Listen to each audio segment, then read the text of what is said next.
Hi, my name is Rayne Laborde. I'm the Associate Director of City Lab, and I gave the same talk earlier this week. So if you were at that panel, feel free to take a little 15-minute nap, not look at a screen for a bit maybe. But I run a design research center in the UCLA Department of Architecture and Urban Design, and I'm really excited to be back here for the second UCGIS week and making a little inversion. Last year, as a student, I presented professional work, and this year I'm a professional presenting my student work.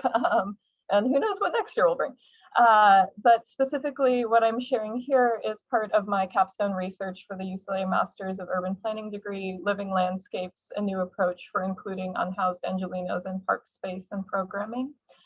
So this work was conducted in partnership with a phenomenal landscape architecture and community planning firm, Conquet Design Initiative. They operate internationally, and hugely informed by Dr. Yo Kawano's Intro to GIS class at UCLA Luskin.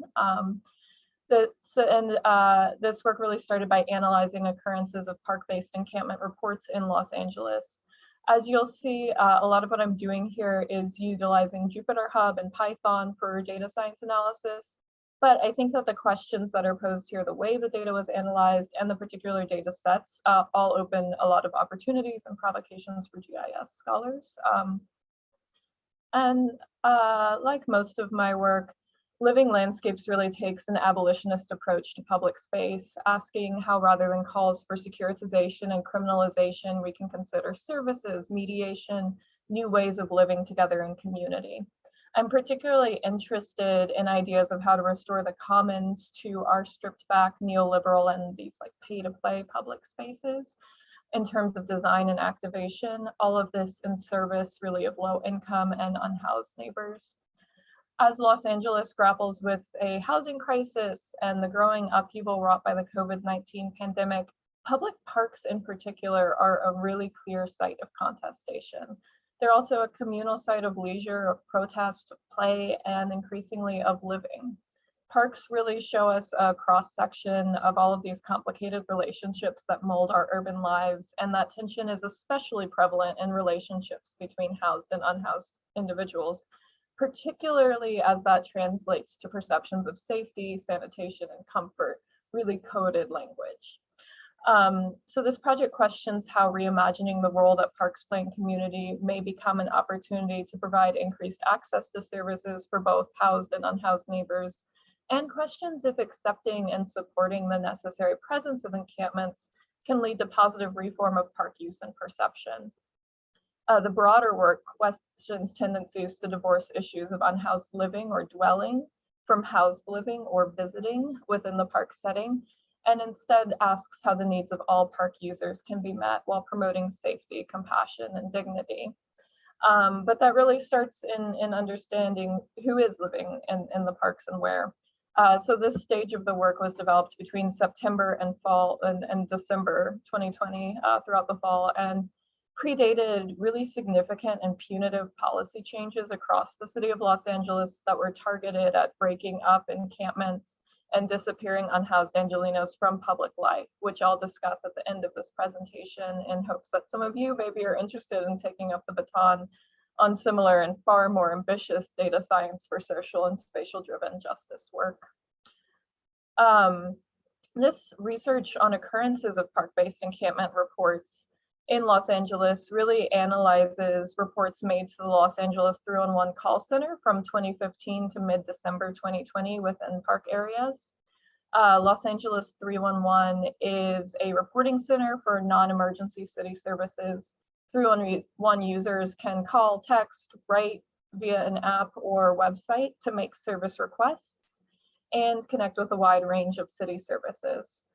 So on the one hand, this is a valuable and efficient way to communicate urban issues like broken sidewalks or deferred or incomplete maintenance, trash pickup delays, like these really legitimate public health concerns, all of which are publicly reported and available with daily, weekly, or monthly updates, depending on the exact code, via the city's open data portal. So this is a treasure trove of urban data reporting and monitoring relating to a wide array of city services. And to date, not many scholars have utilized this, I think partially because it's not always clear what this data truly tells us. right? You have to be relatively tuned into the inner workings of the city to recognize that you even have the option to report via this platform. You have to be willing to take the time to make a report. In other words, there's a lot of bias here. You're capturing people who are deeply passionate about the 311 system, people who might issue hundreds of reports a week on every possible issue, as well as people who are deeply angry enough to be issuing, again, those repeat requests to the city in maybe a different manner. So this to me is exceptionally true in the case of this homeless encampment service request option, which is the only one that's directly related to other people and offers what we might think of as the downside of programs like 311. This is actually deputizing Angelenos into the role not of neighbors, but of public safety officers reporting and criminalizing other members of their community who are in housing situations of last resort. So I frame these as reports rather than service requests, which is the language that 311 uses, because if we go to that 311 page and ask for more information about a homeless encampment service request, it's clear that this is a way to clean and clear encampments, not to provide services such as housing, healthcare, resources. 311 actually notes the Los Angeles Municipal Code 5611 protocols will be followed, which may delay the cleanup day. So both that language and the repeated actions of the assigned agencies regarding sweeps, not services, makes clear that the service being requested is the forced removal of unhoused Angelenos at the request of housed constituents. And also really telling, at the time of this research, these reports were actually hidden under a subtitle, Public Right-of-Way Investigation. And now homeless encampment is its own heading. So within that context, I really argue that these reports are actually a powerful way to track neighborhood tension. Remember, this is an opt-in reporting process, one that's actively antagonistic. It's clearly oriented to removal rather than assistance. And so through that data, I wanted to understand where park-based encampments are, to be able to find different ways to typologize parks, and to use these considerations to interpolate where services could really be most impactful. And to translate this into understanding where park-based interventions could be most impactful, I narrowed that data down to park areas. In addition to that 311 encampment report data set, this necessitated using LA County data for park amenity information, shapefiles for LA parks, council districts, census tracts. And to really get that data into a workable shape took a lot of spatial joining, adding frequency counts, dissolving repeat instances, like all that good stuff that I think we all do with various data sources, joining county park attributes both to council districts, but also to relevant park shapes, and creating geometry from latitudes and longitudes to clean up redundant info. Step-by-step information on that data scraping, if you're interested in doing similar work or replicating this, is publicly available on GitHub for reference. And to jump into the good stuff, the data itself, a total of 163,638 encampments were reported from 2015 to December 2020, with the number of reports increasing each year until 2020. And there can be a lot of pandemic-related reasons for that, including project room key availability, temporary camping allowances that were endorsed by the CDC. But what we find, regardless of that time span, is that mapping these reports is really mapping LA. Encampments are reported in nearly every occupiable area of our city, and where you don't see them here are mostly the mountainous regions.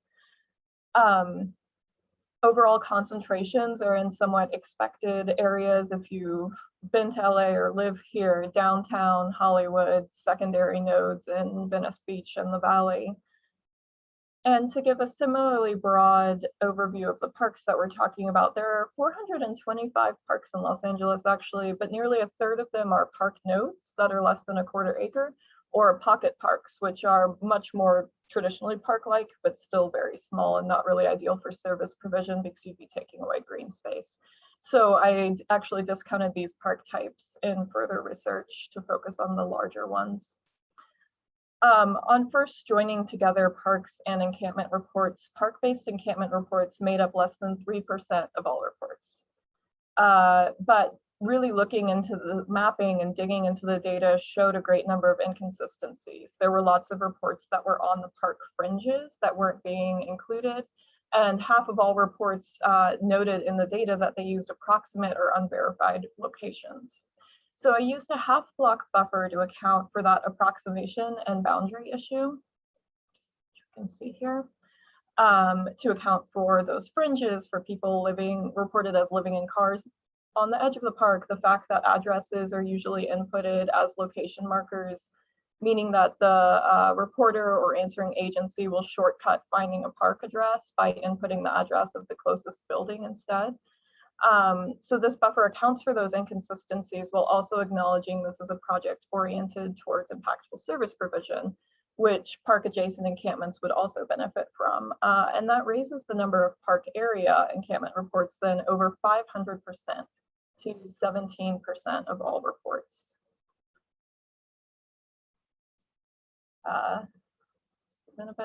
This animated bubble map really shows that annually shifting landscape of those park-based encampment reports from 2015 to late 2020. You'll see the Sepulveda Basin and the Penmar Golf Course and Recreation Center are very noticeable report areas. So as an interdisciplinary scholar and a graduate of the UCLA Urban Humanities Initiative, I'm a big believer that data absolutely tells a story, but that we also need integrated humanist methods to fully understand that story. So I took peaking moments like those where, for example, at Penmar, over 1,000 reports were made in a very short time span to look for public media that was expressing tension or frustration, in this case via Twitter keywords and local journalism.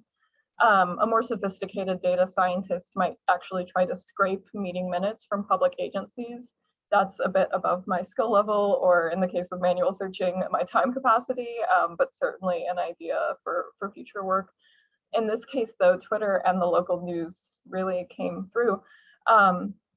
You can see reports on the side here about the history of the Sepulveda Basin cleanups, which contextualize these through the ways in which unhoused individuals retreated further into that basin over the course of years to avoid harassment by authorities, particularly as fire risk heightened attention to it, which then is really drawing connections between the housing crisis, climate change, and vulnerability within our city and our state. And at the Penmar Golf Course, it's really a devastating piece of evidence that these reports are indeed about neighborhood tension rather than an urban documentation process. So during the early phases of the pandemic, after stay-at-home and quarantine were initiated, and especially communal encampment formed in that area as people were seeking to shelter in place, much like their house neighbors. And that approach to community care, sorry, my office light just turned off. That approach to community care in the midst of a public health emergency was endorsed by the CDC, right? They recommended allowing encampment residents to shelter in place rather than moving to these risky congregate shelters if housing was not available, and housing was not available here. Yet the surrounding housed neighbors self-professed to declare war on the encampment. One resident spoke about making dozens of reports a day to try to trigger that dispersal.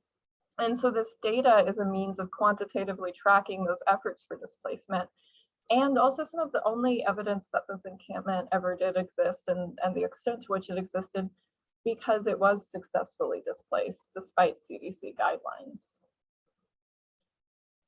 In addition to broader trends and stories, I was also interested in providing maps for more individual exploring or individualized exploring. So this is a point in time map from 2019 encampment reports that also includes the information like the council districts, the park size and types, all kinds of different data sources. And again, part of the goal of this phase of the study was to select key study parks in late 2020. So rather than looking for those particular stories for each park and trying to make some sort of qualitative decision on what was the most meaningful story for study, or what could be the most impactful space for service provision, spatial autocorrelation was my method of choice. So I first normalized the data by finding park-based encampment reports per park acre, which really shifts the park in question to be predominantly in this area northeast of downtown Los Angeles, what we think of as the Westlake and Hollywood area. So though this also shows the outsized impact of places like Penmar, given the vast majority of those reports came from 1 year only, I went through and started to map both normalization and then spatial lag because I was interested in exploring that element of neighborhood tension. I first looked for strong correlation. Little technical error. First looked for strong correlation with census data on income and race and home ownership levels, and was actually somewhat surprised not to find significant correlation there. So instead, I looked at the parks in relation to each other to determine that correlation, really studying parks against neighboring parks. And testing for significance within that really reinforced that sort of northwest actually of downtown bubble as a study area. I used a really highly significant p-value here and found that the area where park-based encampment reports per acre were both high compared to other parks and high overall was within that cluster, which is further and interactively mapped here. And as promised, I'll just sort of end with a summary of where things stand in LA today and a call to action for other data scientists. So this research turned out to be in some ways really painfully accurate to what neighborhood parks would be targeted for evictions and displacement over the next year, as the city pursued policies which were the opposite of stated research goals for my work, for service, inclusion, dignity, and destigmatization. So earlier this year, the Los Angeles City Council amended Ordinance 4118, which strengthens and equitably enforced sit-lie laws used to justify the banishment of unhoused individuals from public space. This also justifies large-scale and police-led encampment evictions from public parks in the midst of an ongoing pandemic. This was pioneered in March 2021 at Echo Park Lake, which at the time then triggered a national conversation on the rights of unhoused individuals to public space, yet nevertheless has since been replicated here in Los Angeles at Venice Beach, in MacArthur Park, and will soon be at both Westwood and Westchester parks, all parks which came up with various levels of significance in this study, high significance. And these evictions are made under the guise of correcting deferred maintenance and increasing public safety, but actually instead practice policies of removal, banishment, semi-permanent enclosure of public space, and criminalization of poverty. Notably, street vendors, who are a huge part of our local culture in Los Angeles and our informal economy, are still not allowed back in these parks either, which then stay semi-permanently fenced. And at Echo Park Lake in particular, only 4 of the 180 people evicted from the encampment have received permanent housing, and at least 6 of them have passed away. So we desperately need spatial justice approaches to better serving all residents of our cities, which means including unhoused people as part of the public and in our public spaces. Under laws like 4118, which enable displacement and banishment, the data will be more difficult to track. Arrests and citations actually might become more telling than any kind of encampment reports. But I am hopeful that some of you will join me in efforts to really hold Los Angeles and cities across California accountable and to seek new ways to track presence, displacement, and areas of tension. I also hope that some of you are inspired to dig into that wealth of underutilized LA 311 data. And thank you for listening. Yeah, thank you, Ray. It's kind of a very important perspective that people can look into the homeless people, and I really appreciate your work. So I have a question regarding the data. The software you use to collect data is MyLA 311. So the data, anyone can report the location of encampment to that software, right? And so when you report it, does that data collection process have like a duplicates data problem? Like, for example, I go to a park and I saw a tent and I report to that software. For example, you go to that park after me and you see that again, and So when you collect the data, my question is, do the data have duplicates? Yes, the data absolutely has duplicates. So that I think is why I was looking particularly at the data as reports rather than as a geographically confirmed location of a single encampment. So that's really the way in which it turns into neighborhood tension tracking, right? Is because I'm looking specifically for reports that are related to space. So then the duplication is actually an expression of further tension or like how's neighbor concern, depending on who's doing the reporting. There's a pretty substantial amount of information that comes within each report. So I think there could feasibly be ways, if you wanted to use it for like point in time counts instead, there might be ways to do that. It would take a lot of scrubbing. Okay, thank you. So if you could share your story map to our chat so we can share with more people. Yeah, and I'll share the final report as well so you can kind of see like where this data actually went. Yeah, sure, of course, thank you. So let's move to the next one. Bogumila. So are you ready? Yeah. Thank you.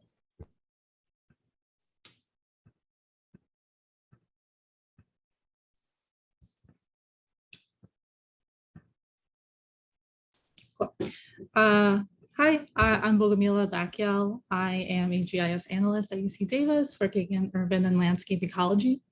And today I'll be talking about a collaborative project here at UC Davis. We're looking at how temperature varies between Sacramento and the surrounding rural areas. So a lot of you might have already heard about the urban heat island effect and seen figures like this before, especially the one on the left, where a city here labeled as downtown experiences warmer daytime temperatures than the surrounding rural areas.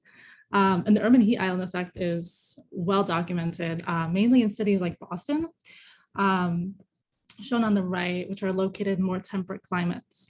However, cities in non-temperate climates have shown to experience some differences in this. So cities in semi-arid climates like Phoenix, Arizona have been documented to experience an urban oasis effect, which is when the city actually experiences cooler daytime temperatures compared to some of the surrounding rural areas.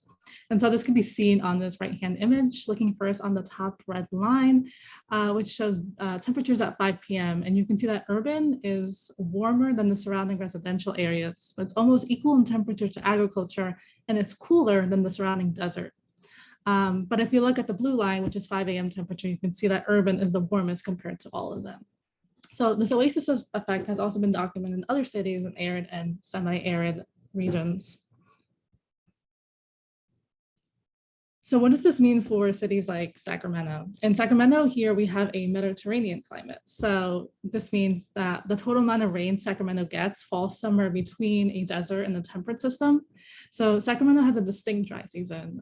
It rains in the winter months, but often there's no rain between May and October, which is like when the temperatures are the highest.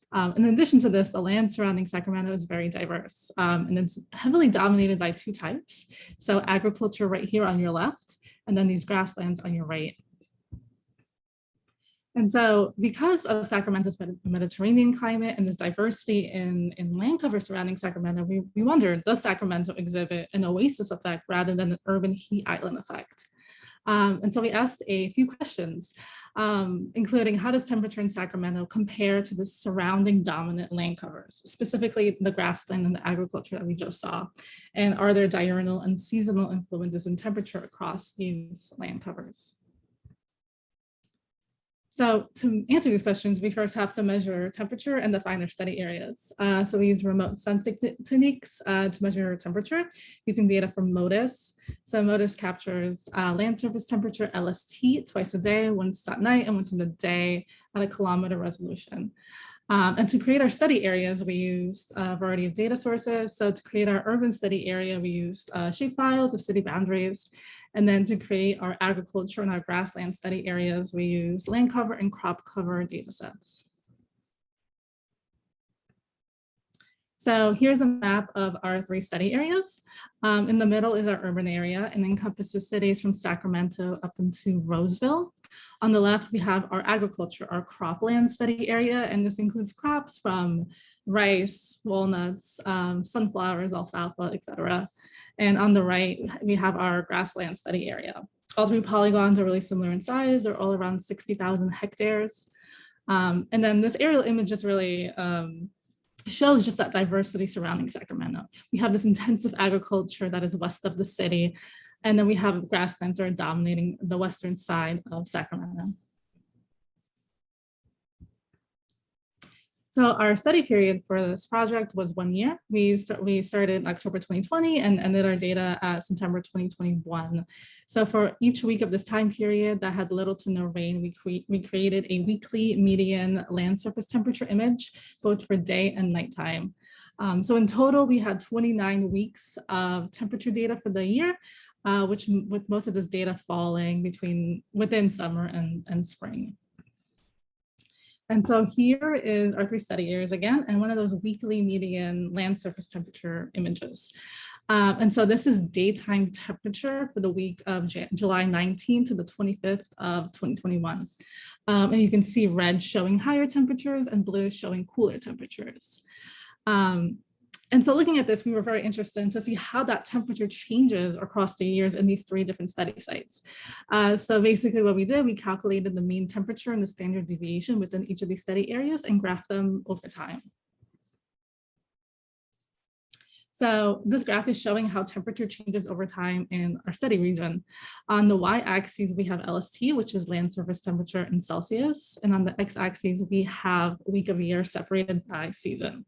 The top lines here are representing daytime temperatures, and the bottom lines here represent nighttime temperatures, with each of the 3 different land covers in a different color. And we can see that each of these land covers follow seasonal trends, where temperatures are lower in the winter and they peak in the summer. Focusing first just on the nighttime temperatures, we can see that urban in this purple color is the hottest at night across the entire year. While when we look at the daytime temperatures, the top line, we can see that in the summer and then most of the fall, that the cropland is actually, that the grassland is actually hotter than both the cropland and the urban areas.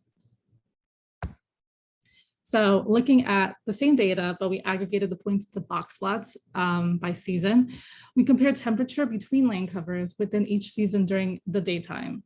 And here you can see that in the summer, grassland in orange is significantly hotter than the urban area here in purple. And this also extends into the fall, where we can see that urban is the coolest out of the 3 land covers, but with much more variability in temperature in the fall. Looking at the same data, but this time for nighttime, we can see that urban is the hottest. Urban purple here is the hottest land cover throughout the year at nighttime compared to the others. So going back to our research questions, is there a seasonal and diurnal effect in temperature across these land covers? And yes, there's an interaction between seasonal and diurnal. In the summer and the fall, the urban is cooler than the grassland in the day. However, at night, urban is the hottest across the whole entire year compared to the other land covers. And then going back to our overarching question in this presentation, does Sacramento experience an urban oasis effect? And yes, it does. Specifically in the summer and the fall, the highest temperatures in the summer and the fall were experienced in the grassland. And we're actually seeing cooling effects in both the urban and the cropland area because of water use, such as irrigation, resulting in lower temperatures. Yeah, and so thank you for your time. I'm happy to answer any questions. Thank you, Bogumila. It's a very nice study. And so you said you talked about the Oasis effect of the urban area. So do you presume it's like a positive effect or negative effect? You know, because from when I heard about the hot island or the urban islands, this concept. So the first conception to me is that, oh, it's not a good effect. You know, people in the urban islands can experience too high temperature, etc. So, but according to what you found here, it looks like, you know, during daytime it's colder, but during night it's cooler. So how do you perceive these? Like, how do you think about the effect? Do you think it's positive or neutral or negative? Yeah, that's an interesting question. Yeah, in the daytime that we saw, it was cooler than some of the surrounding area, but at nighttime it was still the hottest. And it's hottest in the nighttime because cities are built differently. They have a lot of impervious surface and cement, and then they have a lot of buildings, which do not help with heat, right? They retain heat. But yeah, is it a good thing or a bad thing that it's cooler compared to some of the other areas? And that's hard to answer. It's okay. a lot of the reason is people, right? Because the temperatures that were cooler in Sacramento in the day compared to like grass is because we irrigate our lawns, we irrigate parks. So a lot of that vegetation is actually very helpful for cooling down the city. Yeah, so. Okay, thank you. It sounds like people don't need to worry too much about. And any comments from the attendees? And feel free to put your comments or any other questions to the chat. And I think anything is welcomed. And last note, our next one is from Julia. Hello, Julia. Hello. Over to you. I'm gonna just share my screen. And also Josie, sorry. Yes, Julie and Josie. Yes, Yeah, hello. Julie and Josie. 2 J's. Well, good afternoon, everyone. My name is Julie Wartell, and I teach in the Department of Urban Studies and Planning at UCSD, as well as doing research, including this project that we're about to talk about today. With me is Josie Li, a third-year math and computer science double major, and one of the really smart students that have been integral to this project. So Marine Corps Air Station Miramar is essentially a mini city. It's about 35 square miles, although the living and working areas are relatively concentrated in a small footprint. There are about 11,000 active duty military personnel, 900 reserve, and over 300 civilians that work on the base. Our research is based on people-centered design, essentially meaning that it focuses on people as well as a systems point of view. And the team is made up of 2 faculty researchers and 6 student researchers. So our methodology included 6 research methods. The first, the interviews, were done of senior personnel to learn about the locations and the categories of people, such as young Marines, that were best to collect data around mobility. The remaining 5 methods were all done at 5 pop-ups. We held these pop-up stations, as you can see on the slide, around different areas where we could focus on the most young Marines.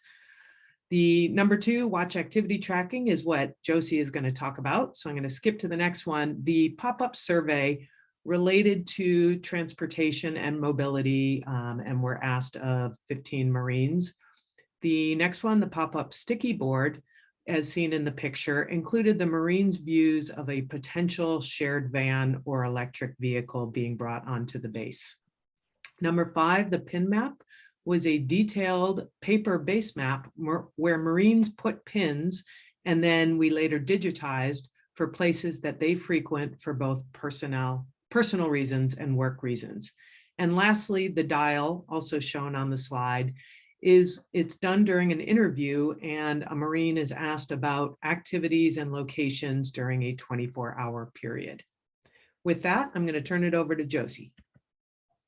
So one of the main research method is GPS data tracking. And so to do that, we chose the Garmin watch.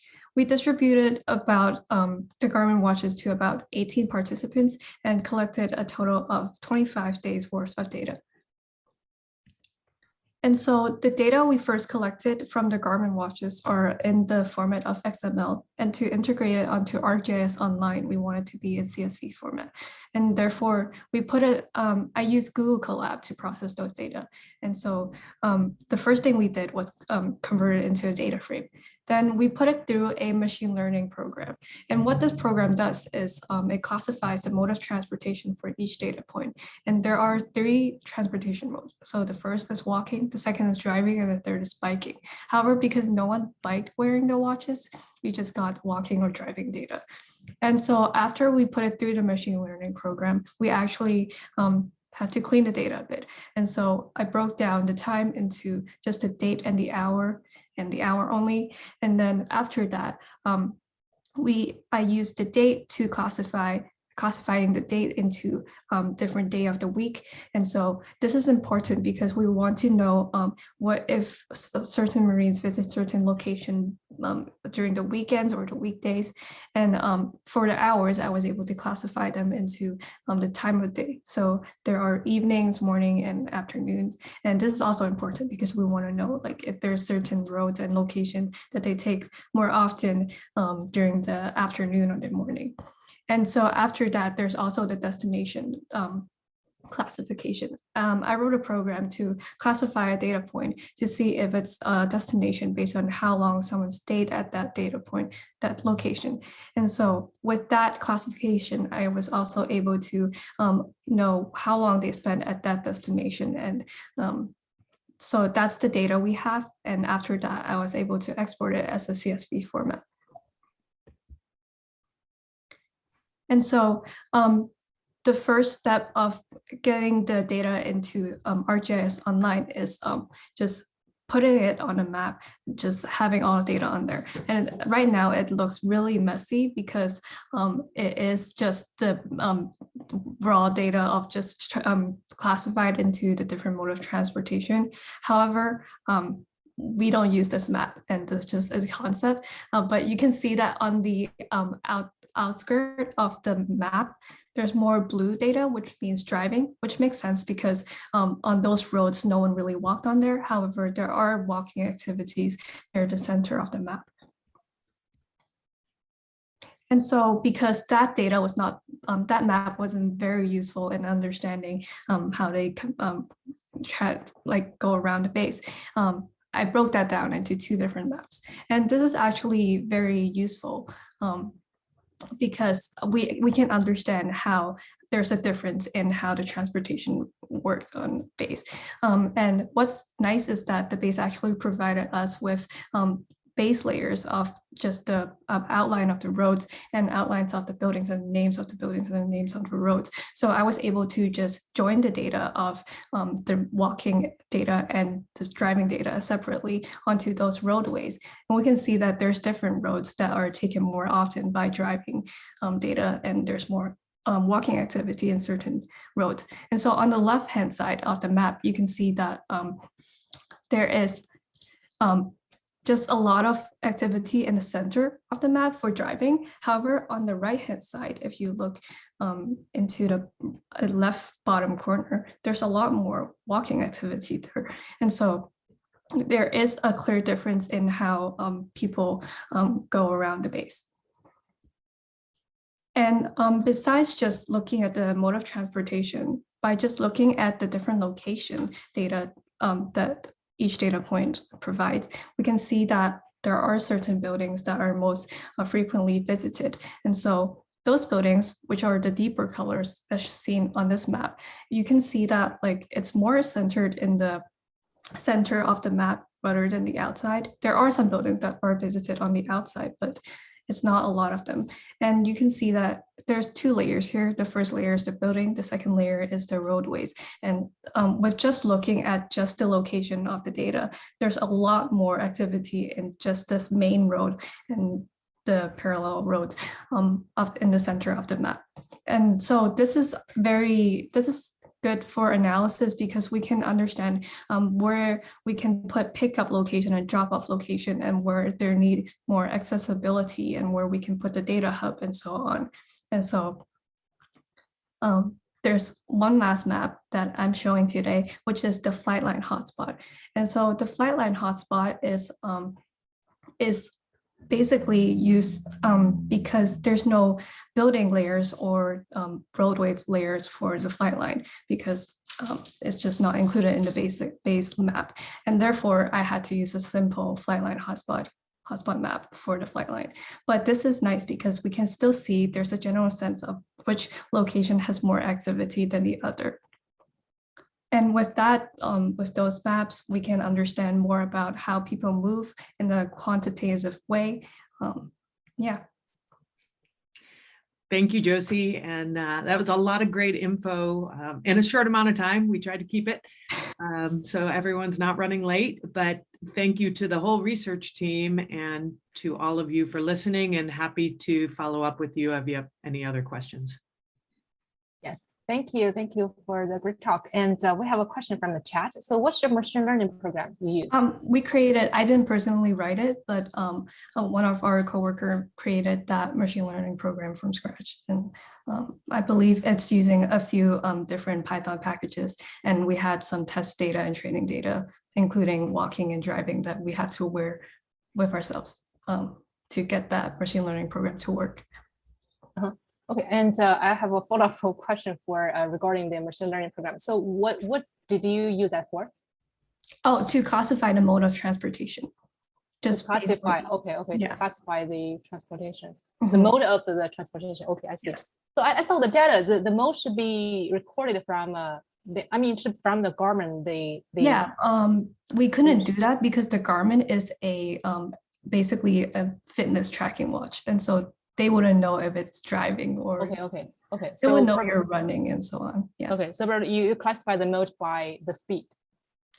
Yeah, one of the factors is speed. Okay, awesome.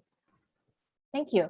And thank you so much for all the speakers here. And I think this is the end of our session.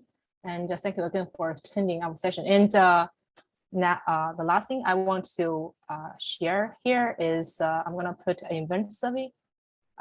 So if you can fill out this survey, and it's going to be appreciated because it's going to help us to improve our conference for next year. So thank you so much, and have a good rest of the day. Goodbye, everyone.